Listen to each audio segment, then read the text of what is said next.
Okay, back to our, okay, Bhagavan. And what kind of Bhagavan? This Bhagavan. There is one sweet point by Vishnath Chakravarti Thakur and his Tika. He's saying, so who is speaking? It's Shukadeva Goswami speaking to Parikshit. So he's saying, Hari, this Bhagavan, and this indicates that this one that you know already, whom you have seen in the womb of your mother, protecting you. So this Bhagavan.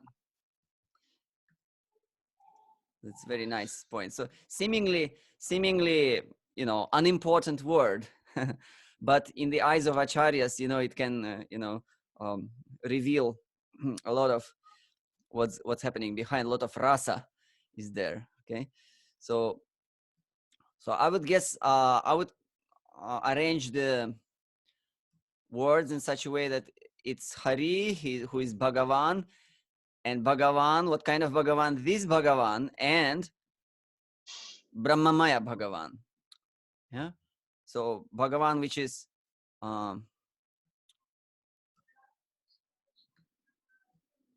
this, and which is also comprised of spirit. Okay.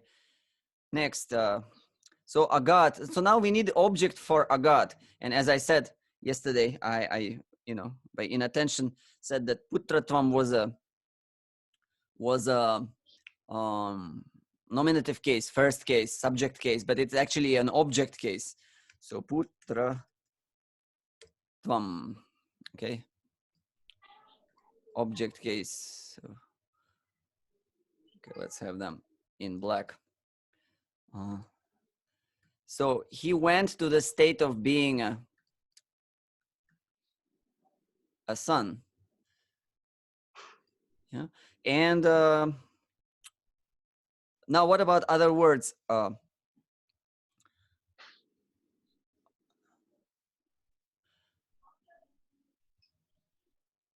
Okay, there is one more word that describes Hari. Can anybody tell me?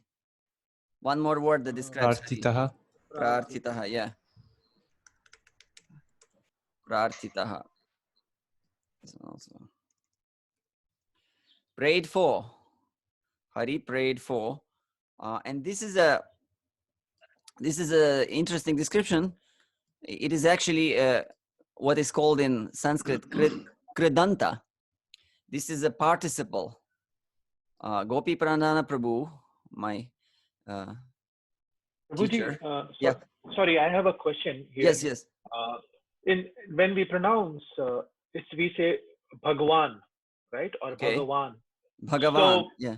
Bhagavan, but here I see it's V-A-N, but there is a dash on top of the A. So does it, can you please explain? Because well, whenever you see lines above vowels, which means that it's a dirgha, it's a long vowel. So Bhagavan. Okay. So same way we have to pronounce Agat. Agat, yes. Okay. Long. Okay. Thank you. Yeah. Thank you. So prayed for by the demigods. So here it is actually a subject. Yeah.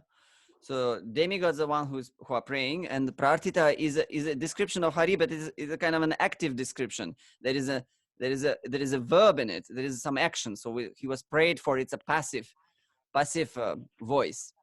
So therefore, it is a kind of a kriya in itself, and it can have its own subject. So suraihi is the subject of prarthitaha, which is in turn the description of Hari.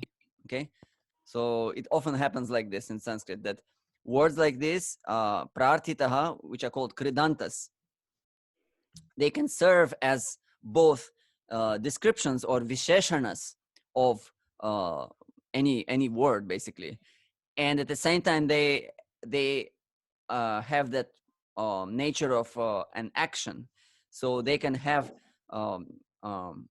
they deserve their own subject,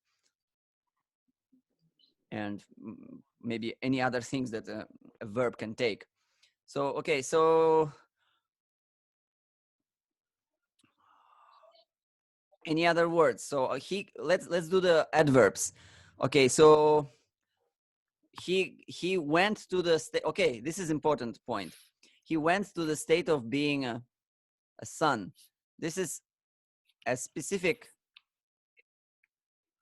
Oh,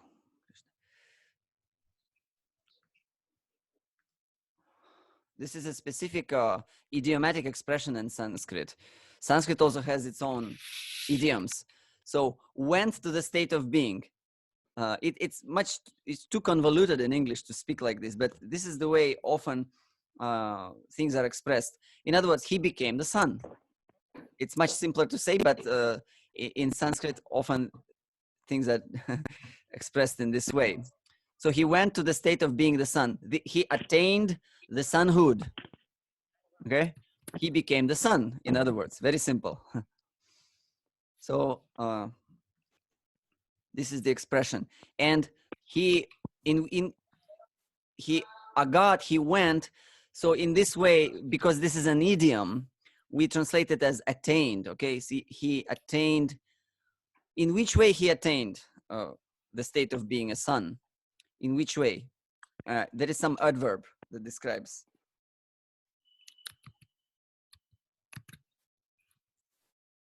Can anybody guess? Amshamshena, yeah.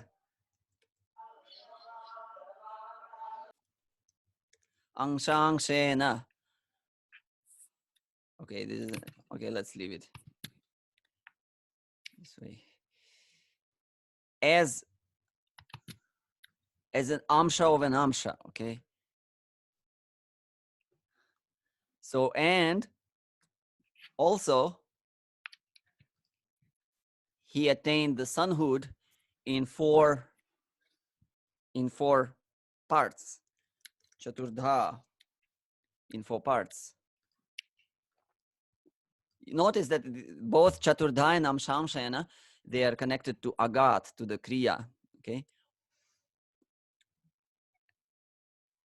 And what else we have? Sakshad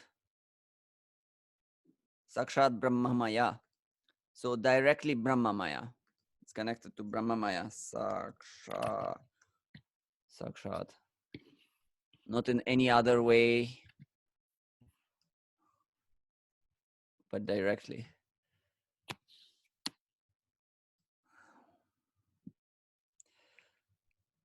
Or it might be connected to Bhagavan.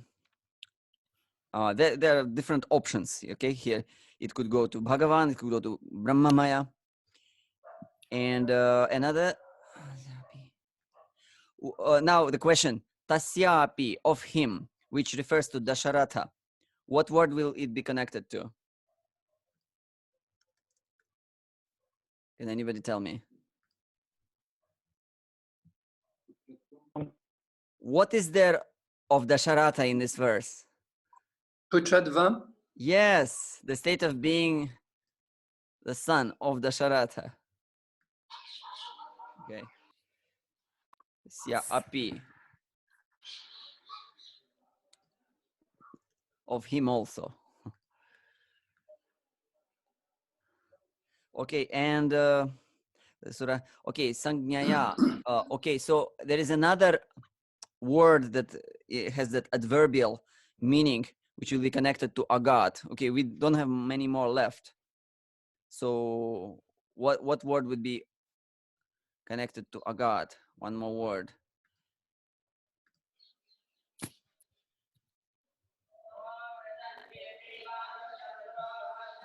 Okay. Sangnaya.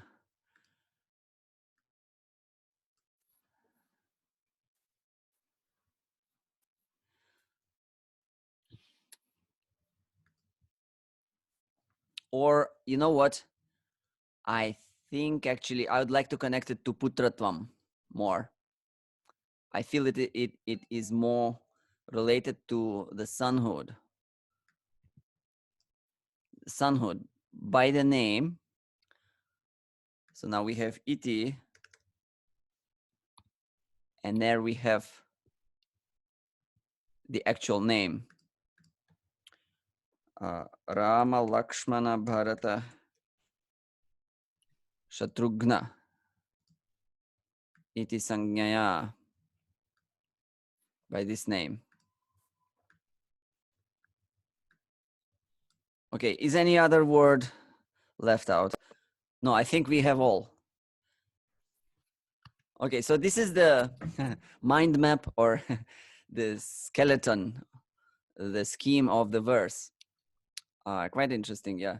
So Hari attained the sonhood, his sonhood, sonhood by the name, by the following names.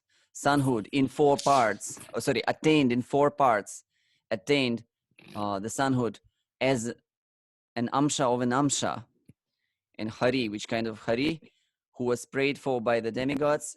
Hari, the Supreme Lord, this Supreme Lord, who is fully spiritual directly. Okay? Any questions on this verse? Then I will save the... Hare Krishna, Nityananda Ji, Dandavad Pranam. Hare Krishna, Maybe Sadashiva, yeah. Nice to maybe see you. Shamsena could be connected to Putratvam as well. Putratvam as well, yeah. One second. Shamshena. You know what? It's kind of by... it's more close in the verse to the verb, to agat. So for Shamshena, I would connect it to agat. Although yes, it's possible to connect it to Putratvam as well. But I would just do it to agat because it's Shamshena Chaturdha agat. And then then only comes Putratvam. Yeah, anyway, I guess that's also possible. It would not in any way change the meaning of the whole verse connected to either of these. But I just prefer it to connect it to agat because of the proximity. All right. Thank you. Yeah, thanks. If you don't have any more questions, we can take on the next verse. Verse number 3. Oh, Yeah. Prabhuji, I have another question. When I'm not able to, since I'm new to Sanskrit, so I might ask some very basic questions. This I'm not able to figure out with this how amsha shamsena. Okay. I mean how this dot will pronounce and the s Angshamshena. Angshamshena. Because here at the bottom you said RLBS is like Shatrughan, so it's sh. But then at the end in Amsha Sena it's coming as sa. So I'm a little bit confused. No, it's the same. It's the same sha, which the sha which is like Shiva. It's that sha. And M with the dot above, it is Anusvara. So it's just like a dot in Devanagari you have. Angshang Shena. So it is ang. It's ang, not, yeah. Nasal sound, the Anusvara, which comes after vowels. Yeah. So it's angsha, angshang, Shena. Angshang, shena. Okay. Yeah, two sha in one word. So yesterday you said that when it comes to another word like sanjanaya, you said, right? Yes. So I cannot see that screen, your screen. Sanjnaya. Okay, sanjnaya. So it will be it will be pronounced as sanjnaya, right?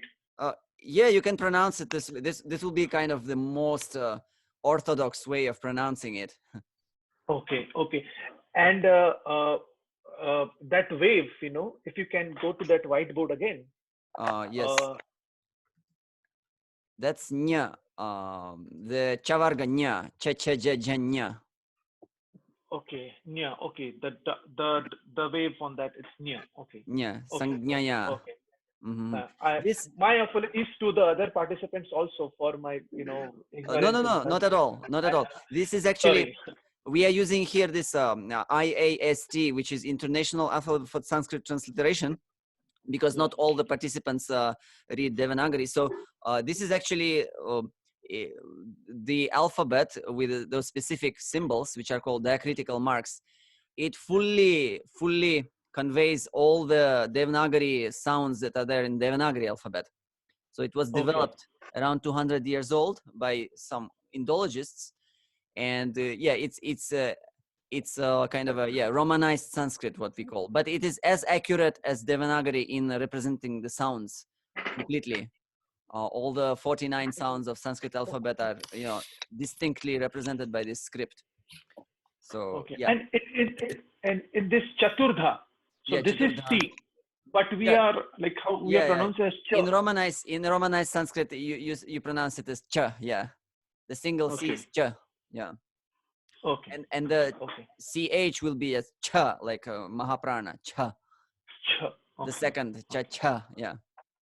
All right. Okay. So thank you very much. Thanks.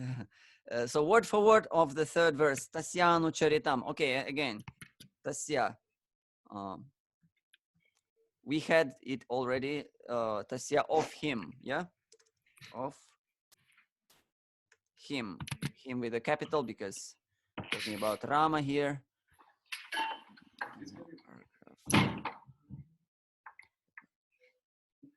Anucharitam.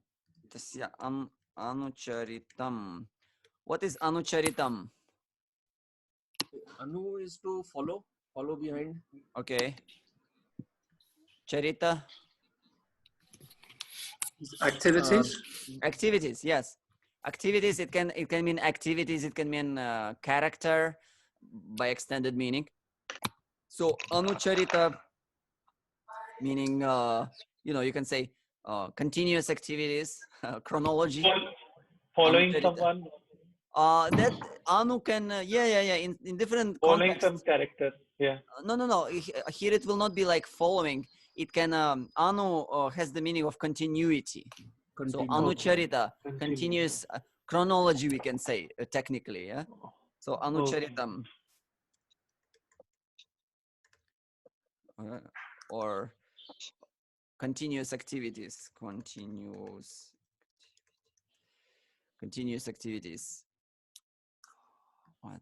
I did a mistake. You should just.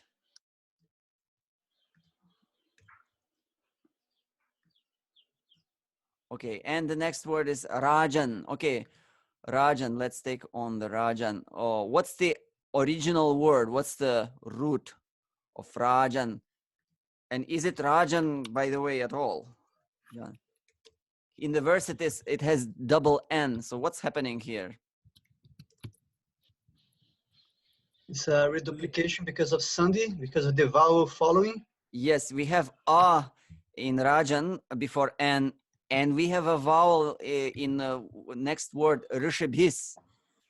So in these cases, if N is preceded by a vowel and followed by another vowel, it's reduplicated, just like in this case. So the next word starts with Rishibhis, yeah, and this is R. This is a svara. This is not a ra, which is a consonant. So the original word is Rajan, and it becomes Rajan by a Sandhi rule. The N becomes twice as long. So the original word is Rajan. And what is Rajan? King, yeah. Rajan is a king. And this is actually the root of Rajan. What would be the first case, the subject case of Rajan? For example, if I want to say the king went, okay? How would I say the king in Sanskrit? Raja, yeah? That would be the first case singular, the king. Raja agat, Raja went. So in this way, many, like it has a long a in the first case singular. So not all the words with the long a are feminine in Sanskrit. Yeah, this is a masculine word. So here it is, noun. It is what case of noun is here? It's not Raja, it's not a subject here. What it is here? Vocative, Sambodhana. Yes, Sambodhana. vocative case. So we actually represented by 8. There are 8 cases. So 8-1, Sambodhana. O king, O king. Rishibhis. Rishibhis. What is actually going on there in the end? What's going on with that S? Guruji, the Visarga is getting Yes, converted because of Sandhi. it's again Rishibhihi. Yeah, and it will always happen if the Visarga is followed by Ta. It is changing to S. So Rishibhis. And okay, Rishi means the sage. So Rishibhihi, it's a noun. Which case? Anybody knows? Rishibhihi. 3. Okay, Instrumental. third case, instrumental, or rather third case, because in Sanskrit, you know, each case is used to basically express many relationships. So it's just a third case and plural. Yeah. Guruji, this Guruji, So- this Bhi, Rishi Bhi, Yeah. this Bhi, how does it influence the meaning of Rishi? Is it Yeah. a suffix? What So way yeah, does it act? the bhihi is expressing the third case plural. This is the ending on third case plural for this kind of nouns. So now it could be by the sages, it could be with the sages, yeah, Okay. and it could represent even a few more things, but here it is by the sages. Okay, by the sages. And next is which kind of say? Okay, tattva dar shibhihi. Okay, we see again bhihi and bhihi. So this words will be closely related. Okay, darshibhihi. Oh, what is there the actual word? So if bhihi is a ending, so the darshi is the noun, or The rather seer, one who sees. okay, and the actual noun will be actually darshin. Yeah, darshin, one who sees, the seer. The n will be gone in the process of, you know, declension, and then we have darshibhihi, and tattva is the truth. Okay, the seers of the truth, and again same case.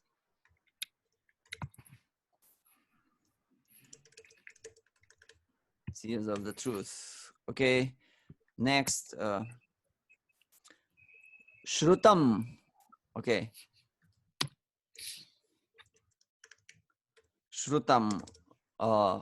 Does anybody know the meaning? Hear, heard. Heard. Yes, shrutam will be something that is heard. Shrutam, it's you can see the verb shru to hear, and shruta, something that is heard. Often if you see, I mean, like if you are conversant with Sanskrit, with words well enough, you see the verbal roots and you can recognize them. So shrutam, when something like with ta is added to the verbal root, it often has the passive meaning. So shrutam, so heard, something which is heard. Shrutam, it could be first case, it could be second case, we'll have to see later on, but it's an adjective. Okay, adjective or participle. Participle.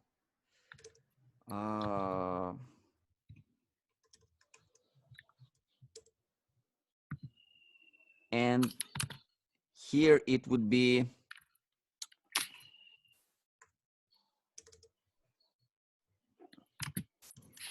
heard. Okay, next, he is an indeclinable word.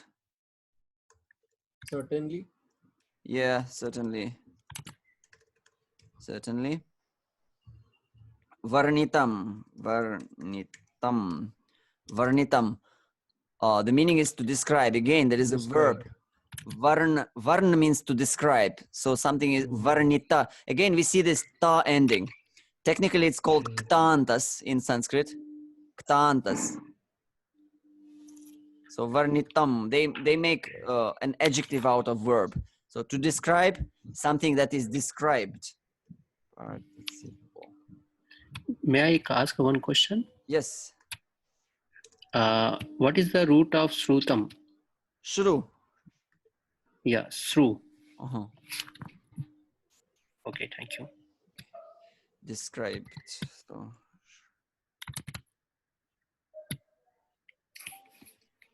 Okay, and bhuri. Bhuri. Bhuri is another, if you open Sanskrit dictionary, is another undeclinable.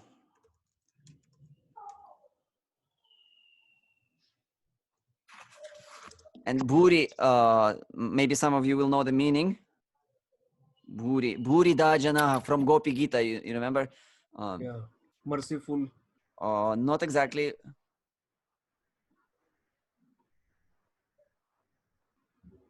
Bhuvi grinanti bhuri da jana. Abundantly. Abundantly. A lot. That's the meaning. So those who describe Harikatha in the world, as the Gopi says, they are bhuri da janaha. Bhuvi grinanti ye bhuri da janaha. Okay? Bhuri tvaya. Tvaya. What's the original word in tvaya? Tvam. Tvam, yeah. Or actually, it is yushmad. Yushmad. That's the original word. If you not decline it, and it means you. And what case is tvaya in here grammatically? Third case. Third case, singular. Okay. 3-1. It can again mean many things. With you, by you. Okay, so here it is, by you. We'll move it all up again slightly. Oh.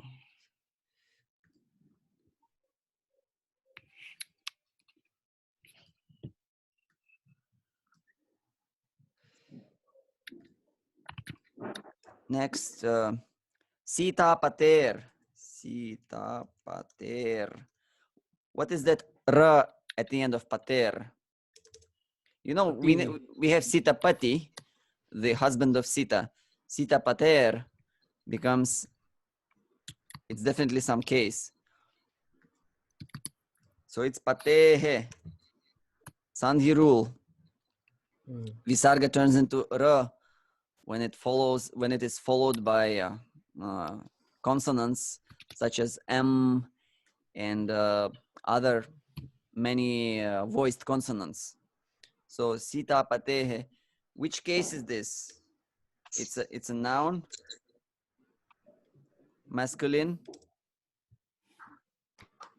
case. There could be 6.1. 6.1 here. It's here. It could be also 5.1. Okay. Those of you who don't know the endings yet, you can do one thing. Every day, you learn one. For example, okay, 1-1.